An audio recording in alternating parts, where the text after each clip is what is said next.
Hey, Joe from Boulay. So I'm going to do a quick video for you on suspension components. And if you get a phone call from your mechanic or your service advisor or whoever telling you that you need front end work, you'll better understand. So this right here is your outer tie rod end.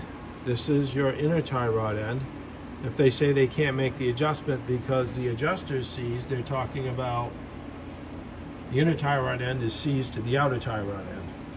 So they might need to use the flame wrench to get it adjusted, or the set of torches. This is your strut coil spring assembly.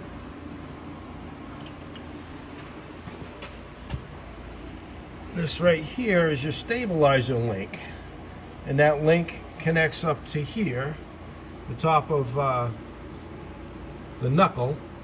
And there's a little ball and socket in there, and that can end up getting noisy on you over bumps.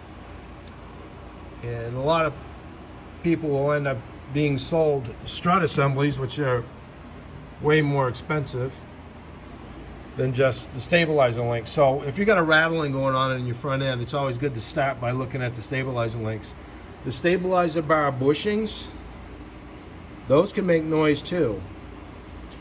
But anyway, I just wanted to show you a really quick video on certain suspension components. And I can't fail to mention also the upper ball joint right here. It's like a ball and socket, like your hip joint.